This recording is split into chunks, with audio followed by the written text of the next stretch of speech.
그날 밤, 집들이 파티의 소란 속에서 나는 갑자기 방 안으로 들어서는 상사의 그림자를 목격했다. 그녀는 조용히 문을 열고 안으로 슬쩍 들어가더니 내 책상 서랍을 뒤지기 시작했다. 그 순간 내 심장은 멎을 듯이 뛰었고 파티의 웃음소리가 멀어지는 가운데 나는 문밖에서 숨을 죽인 채 지켜보았다. 나는 지은이었다. 28살, 서울의 한 중소기업에서 마케팅 팀원으로 일하고 있었다. 상사 민지는 35살, 팀장으로서 날카로운 지휘력과 카리스마로 팀을 이끌었다. 그녀는 늘 완벽해 보였지만 최근 들어 나를 대하는 태도가 이상했다. 더 자주 눈길이 마주치고 업무 외의 개인적인 대화를 시도했다. 나는 그걸 단순한 관심으로 치부했다. 하지만 그날 밤의 사건은 모든 걸 바꿔놓았다. 파티는 내 새 아파트에서 열렸다. 친구들, 동료들, 심지어 가족 몇 명이 모였다. 모두가 웃고 떠들며 술을 마시던 중 나는 화장실에 가는 척하며 복도를 지나쳤다. 그때 문득 내 방문이 살짝 열려있는 걸 봤다. 이상하다 싶어 다가가 보니 민지가 안에서 서랍을 열고 뭔가를 찾고 있었다. 그녀의 손에는 내 일기장이 쥐어져 있었다. 왜 그녀가 내 방에? 왜 내 사적인 물건을? 나는 문을 벌컥 열고 들어갔다. 팀장님, 뭐 하세요? 내 목소리가 떨렸다. 민지는 놀라서 일기장을 떨어뜨렸다. 그녀의 얼굴이 창백해졌다. 지은아. 이건. 설명할게. 그녀가 더듬거렸다. 하지만 나는 이미 분노로 가득 차 있었다. 설명. 내 방에 몰래 들어와서 내 물건을 뒤지는데? 왜요? 무슨 권리로? 그녀는 고개를 숙였다. 미안해. 하지만 내가 나한테 관심이 있는지 확인하고 싶었어. 관심? 그 말에 나는 얼어붙었다. 민지는 천천히 고백했다. 그녀는 나를 좋아한다고. 단순한 상사와 부하 직원이 아닌 여자로서.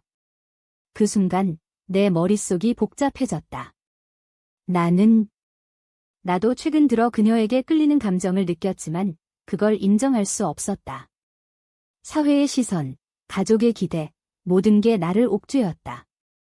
파티가 끝난 후 나는 혼자 앉아 그 일을 곱씹었다.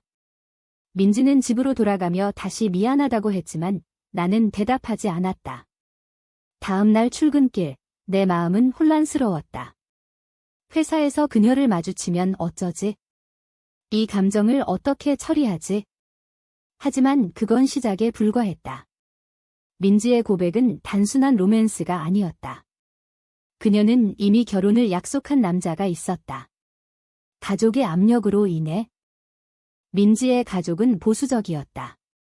아버지는 대기업 임원, 어머니는 전통적인 가정주부. 그들은 딸이 정상적인 삶을 살길 바랐다. 민지는 대학 시절부터 자신의 성 정체성을 숨겨왔다. 나를 만난 후 그 감정이 폭발했다.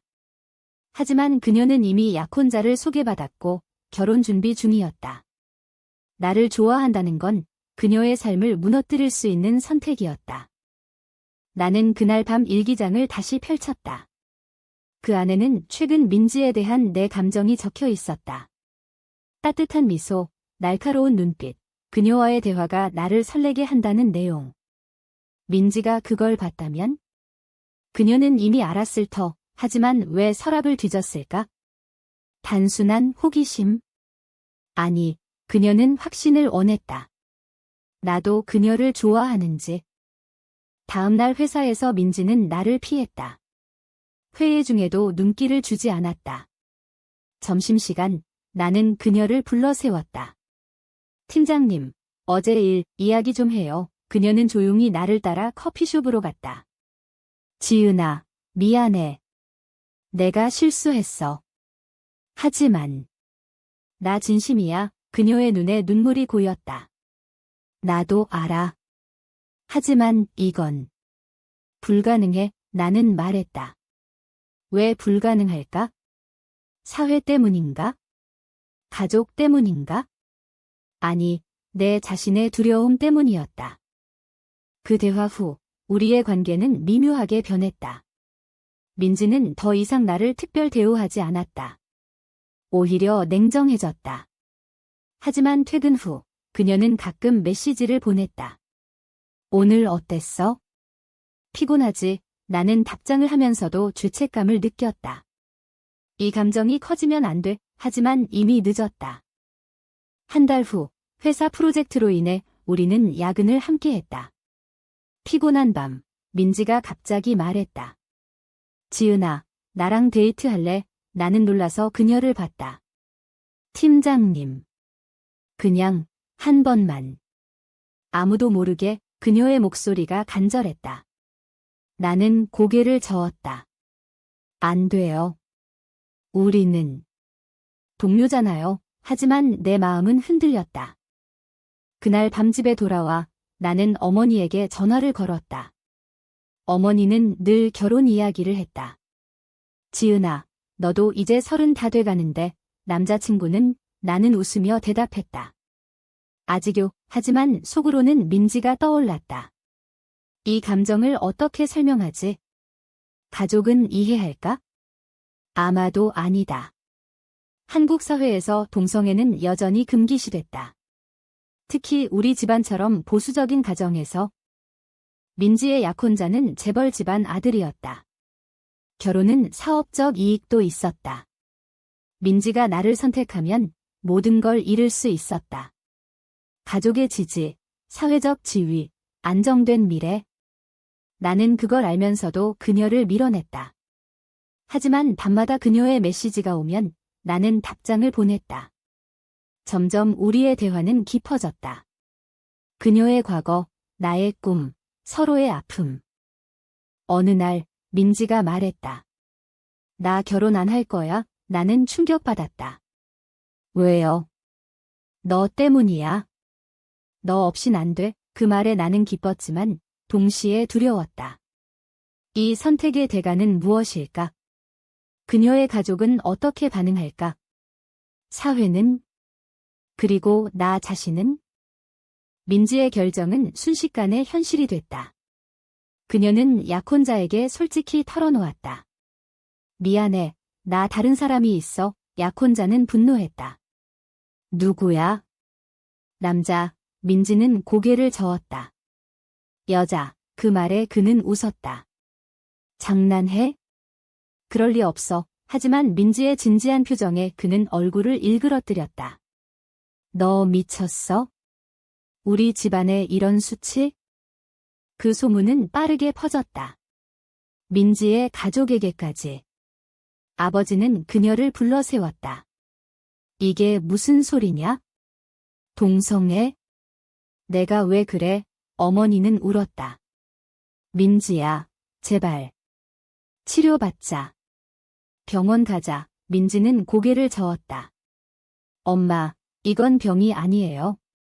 나 진심이에요. 하지만 가족은 받아들이지 않았다. 그들은 그녀를 집에서 쫓아냈다. 내가 그렇게 살겠다면 우리 가족이 아니야? 민지는 내게 전화를 걸었다. 지은아. 나 이제 어떻게 해? 그녀의 목소리가 떨렸다. 나는 그녀를 만나러 갔다. 그녀는 호텔에 머물고 있었다. 팀장님. 왜 그렇게까지? 너 때문이야. 너를 사랑하니까. 그 말에 나는 그녀를 안았다. 처음으로. 그 포옹은 따뜻했지만 동시에 무거웠다. 이 선택의 무게를 느꼈다. 회사에서도 소문이 돌았다. 누군가 약혼 파탄 소식을 들었다. 동료들이 수근거렸다. 민지 팀장, 레즈비언인가 봐? 정말? 누구랑? 나는 그 소리를 들으며 가슴이 철렁 내려앉았다. 나일까? 사람들이 나를 의심할까? 나는 출근할 때마다 불안했다. 민지는 사표를 제출했다. 여기서 더 있으면 안 돼, 그녀가 말했다. 나는 그녀를 말렸다. 팀장님, 왜? 그냥. 조용히 지내요. 하지만 민지는 단호했다. 아니, 나 숨기기 싫어. 이제 자유로워지고 싶어. 그녀의 눈에 결의가 빛났다. 하지만 그 자유의 대가는 컸다. 친구들은 그녀를 피했다. 사회의 시선은 차가웠다. 길거리에서 사람들은 그녀를 쳐다봤다.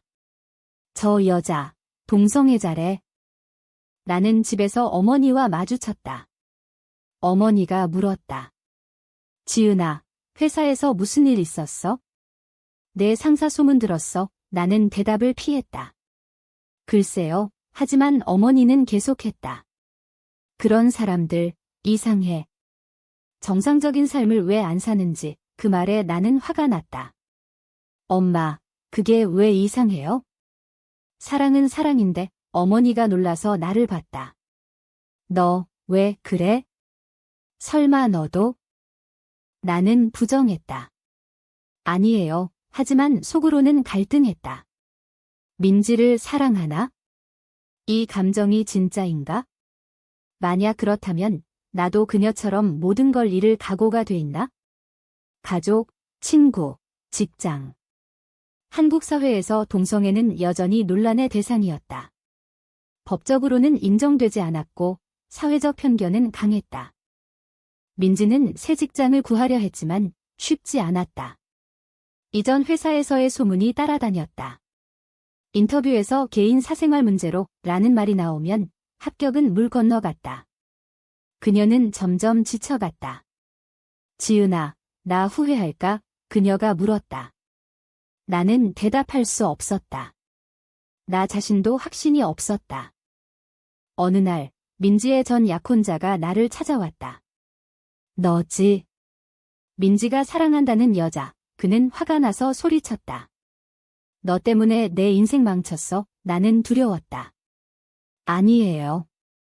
오해예요. 하지만 그는 믿지 않았다. 증거 있어. 민지가 내 이름 불렀어. 그는 가버렸지만 그 후로 나를 스토킹하기 시작했다. 전화, 메시지, 심지어 집 앞까지. 나는 민지에게 말했다. 팀장님, 이건 너무 위험해요. 그만두세요. 하지만 민지는 아니, 나 포기 안 해. 그녀의 고집은 나를 더 힘들게 했다. 나도 점점 압박을 느꼈다. 회사에서 동료들이 나를 피했다. 지은 씨, 민지 팀장과 가까웠지. 그 물음에 나는 웃으며 대답했다. 그냥 동료예요. 하지만 밤에 혼자 있으면 눈물이 났다. 왜 이 감정이 나를 괴롭히지? 왜 사회가 우리를 용납하지 않지? 나는 책을 읽기 시작했다. 동성애에 대한 책, 사회적 편견에 대한 글, 그 안에서 나 자신을 봤다. 억눌린 감정, 숨겨진 욕망. 민지는 결국 작은 카페를 차렸다. 여기서 새로 시작할게, 그녀가 말했다. 나는 가끔 그 카페에 갔다. 손님 없는 시간에 우리는 이야기를 나눴다. 지은아, 너도 나랑 함께 할래? 그녀의 제안에 나는 망설였다. 아직 준비 안 됐어. 가족 모임에서 아버지가 말했다. 지은아, 소개팅 해볼래? 좋은 남자 있어. 나는 고개를 저었다. 아빠, 나 혼자 지내고 싶어요. 아버지는 의아해했다. 왜? 너 이상해. 그 말에 나는 속으로 울었다. 이상한 건 나인가? 아니, 이 사회인가? 민지의 카페가 문을 연 지 한 달 후, 그녀의 가족이 찾아왔다. 어머니가 울며 말했다. 민지야, 집으로 돌아와. 제발, 아버지는 내가 그렇게 살면 우리는 죽은 목숨이야. 민지는 눈물을 흘리며 말했다. 아빠, 엄마. 미안해. 하지만 나 행복해지고 싶어. 가족은 돌아갔지만 그 후로 연락이 끊겼다. 나는 그 장면을 멀리서 지켜봤다. 민지의 고통이 내게도 전해졌다. 이 사랑의 대가는 너무 컸다. 배신, 상실, 고립. 하지만 그녀는 포기하지 않았다. 지은아, 나랑 같이 싸우자. 그녀의 말에 나는 천천히 고개를 끄덕였다. 어쩌면 이게 시작일지도. 우리의 관계는 점점 깊어졌다.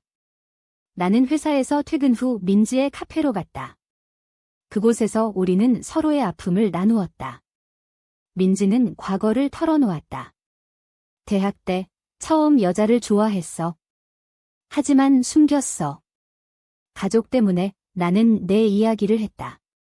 나도. 어렸을 때 친구를 좋아했지만 그게 이상하다고 생각했어. 하지만 현실은 혹독했다. 민지의 전 약혼자가 소송을 걸었다. 명예훼손이라고. 그는 민지가 자신을 속였다고 주장했다. 변호사는 동성애는 사기냐 라고 반박했지만 재판은 길어졌다. 언론이 관심을 보였다. 재벌 아들 약혼 파탄, 원인은 동성애, 기사가 쏟아졌다. 민지는 스트레스로 쓰러졌다.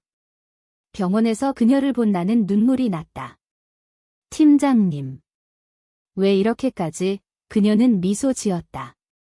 너 때문이야. 후회 안 해. 하지만 나는 죄책감을 느꼈다. 나 때문에 그녀의 삶이 망가졌다. 집에 돌아와 나는 어머니에게 털어놓기로 결심했다. 엄마, 나 여자를 좋아해. 어머니는 충격받았다. 뭐? 그게 무슨 소리야? 그녀는 울었다. 너 왜 그래? 병원 가자. 나는 엄마, 이건 선택이 아니에요. 나예요. 라고 말했다. 하지만 어머니는 아니야. 내가 착각한 거야. 라고 부정했다. 아버지도 알게 됐다. 그는 화를 냈다. 집에서 나가. 그런 딸 필요 없어. 나는 짐을 쌌다. 눈물로. 민지의 카페로 갔다. 나도. 쫓겨났어. 민지는 나를 안았다. 함께라면 괜찮아. 우리는 함께 살기로 했다. 작은 아파트에서. 하지만 사회의 시선은 여전했다. 이웃들이 수근거렸다. 저 여자들, 이상해. 직장에서 나는 해고됐다. 이미지 문제라고. 새 직장을 찾았지만 이력서에 전 회사에서 소문이 따라왔다. 민지의 재판은 계속됐다. 증인으로 나섰다.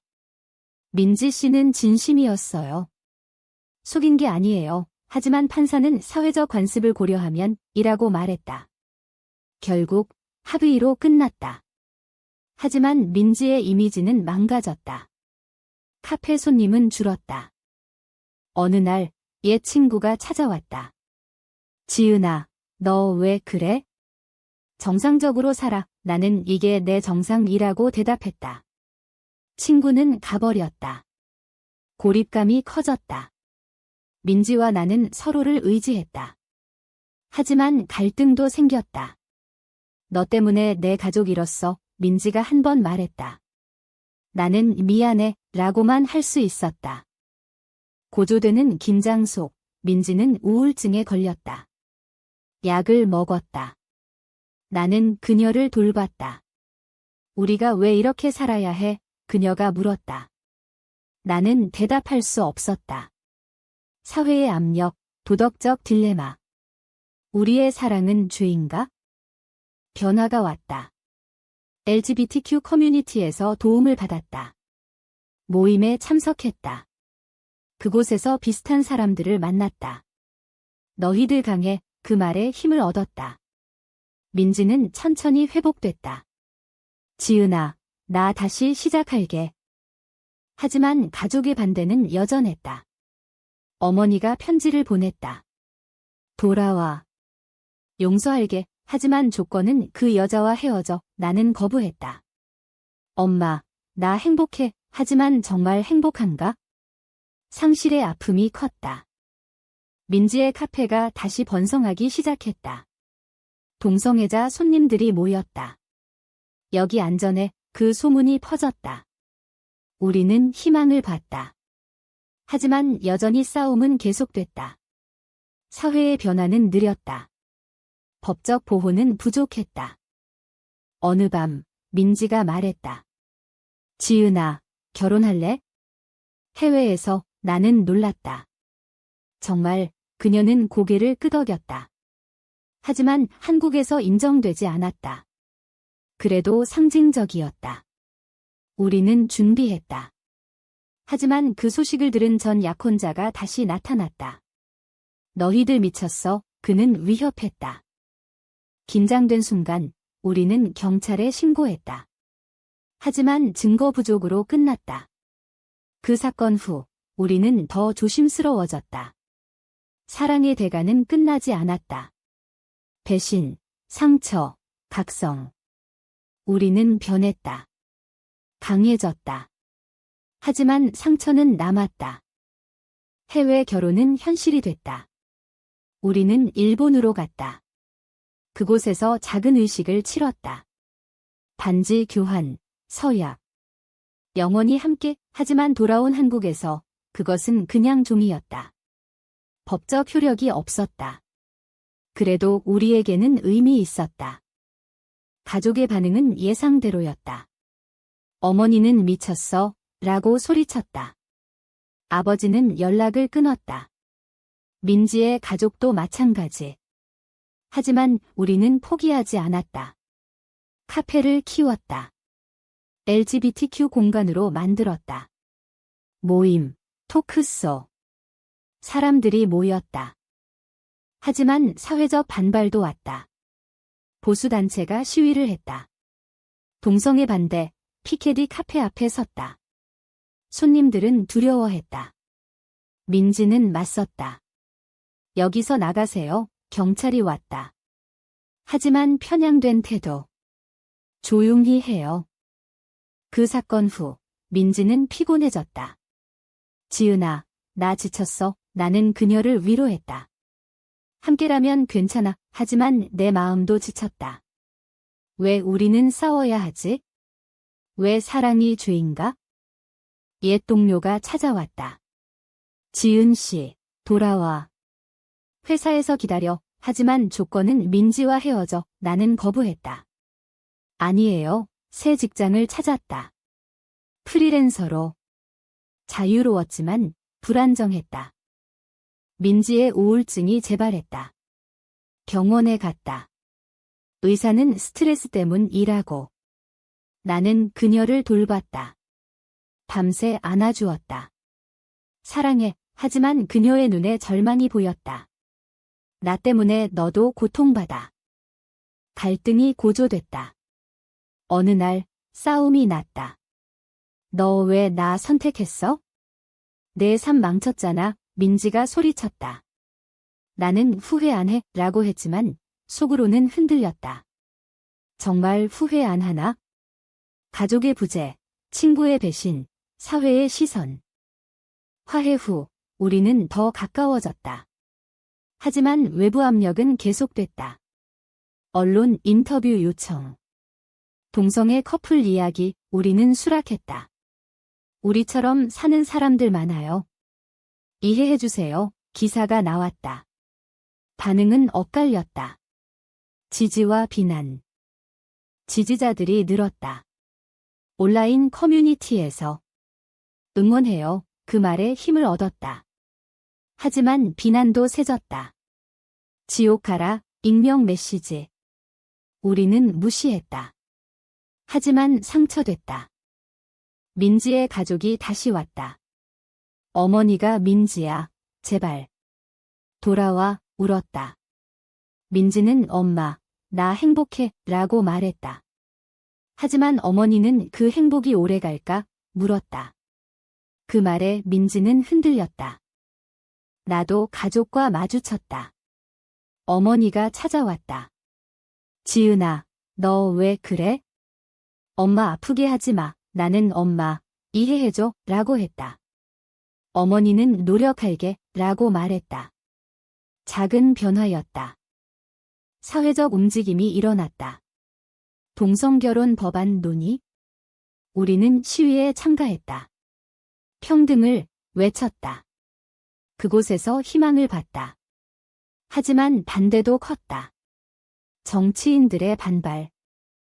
민지는 강연을 했다. 내 이야기. 청중이 박수쳤다. 그녀는 각성했다. 나 포기 안 해. 나는 자랑스러웠다. 하지만 개인적 위기가 왔다. 민지가 병원에서 진단받았다. 스트레스성 질환, 수술이 필요했다. 나는 그녀를 간호했다. 걱정 마. 하지만 비용이 문제였다. 카페 수입이 줄었다. 친구들이 도왔다. 돈 모아줄게. 우리는 감사했다. 수술은 성공했다.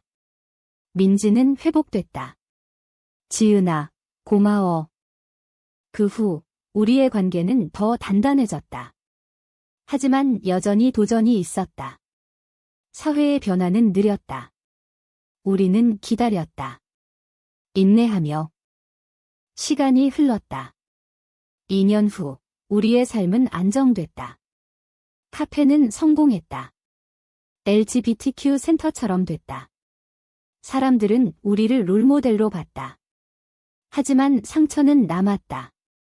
가족과의 화해는 부분적이었다. 어머니들은 가끔 연락했다. 건강해. 하지만 깊은 대화는 피했다. 민지는 책을 썼다. 숨겨진 사랑, 베스트셀러 됐다.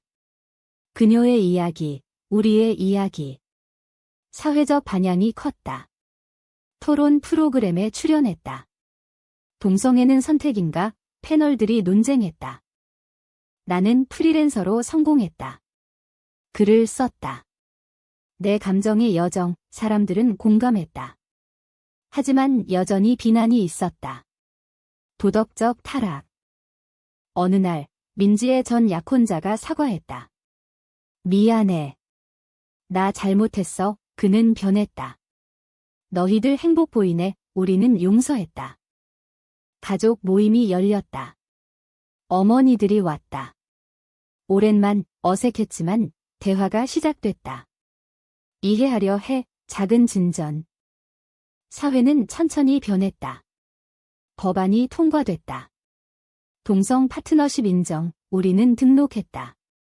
법적 보호를 받았다. 하지만 모든 게 완벽한 건 아니었다. 여전히 편견이 있었다. 길거리에서 손잡으면 시선이 느껴졌다. 하지만 우리는 무시했다. 우리 사랑이 중요해. 민지가 말했다. 지은아, 후회 안 해? 나는 아니, 라고 대답했다. 하지만 가끔 밤에 생각했다. 이 선택의 대가. 잃은 것들. 하지만 얻은 것도 컸다. 자유, 사랑, 각성. 이야기는 여기서 끝난다. 하지만 질문이 남는다. 그녀들의 선택은 과연 옳았을까?